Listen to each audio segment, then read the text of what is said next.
What's it like transitioning to an organization at this time of the year and trying to hit full swing in games against teams like Tampa and now Washington? It's been interesting. I had the experience last year of doing the same thing, a little different situation, then being the only guy coming in and here being a part of a big group of guys that's trying to fit in and figure out the systems and everything. But it's great. It's an exciting time to be a part of the Maple Leafs and just trying to show what I can do and help this team win. And for your hockey career, I mean, probably a nice vantage point, isn't it, to prove, along with everybody else, that maybe you've got a chance to stick in the National Hockey League? Yeah, that's the main thing for me coming from the situation I was in. Just wanting to keep proving that I'm an NHL player, and it's nice to have that opportunity. You don't get that everywhere, and you know, where else would be better to do it than here in Toronto and with the Maple Leafs. Walking into a room like this, is there 6 degrees of separation where you can look around and know that you've been connected to somebody else in some form?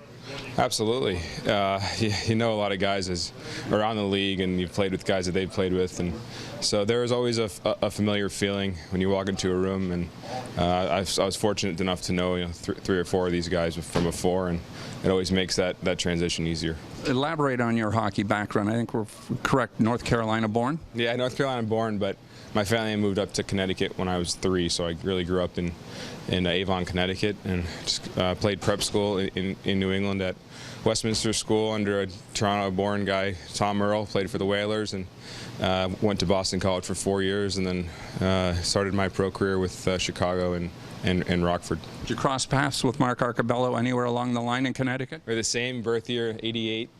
Grew up in Connecticut. We played against each other a ton, played with each other a ton, and hopefully we can be teammates here at some point. Fairfield Prep, I guess you would have competed against those guys, and I think they were state champions back then, right? Yeah, actually Fairfield Prep is in the public school league in Connecticut, whereas Westminster was in the prep school, so we never crossed, but he actually went to Salisbury, and we played against each other, Westminster versus Salisbury.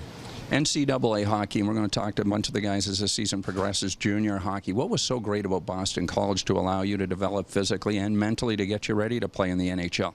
I loved it personally. I was very lucky to play for Coach Jerry York, just reached 1,000 wins. A guy that just cared about his players on the ice, off the ice, helped us grow, and staying 4 years was really important to me, and getting my degree.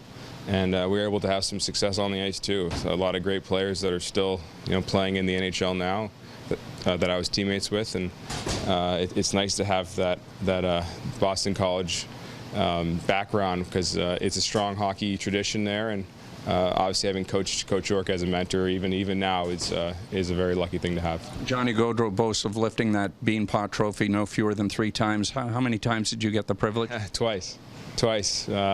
That's always fun, but Coach York loved the trophy season. He loved winning trophies, but it was I always thought he liked the trophies after the Beanpot that were more important.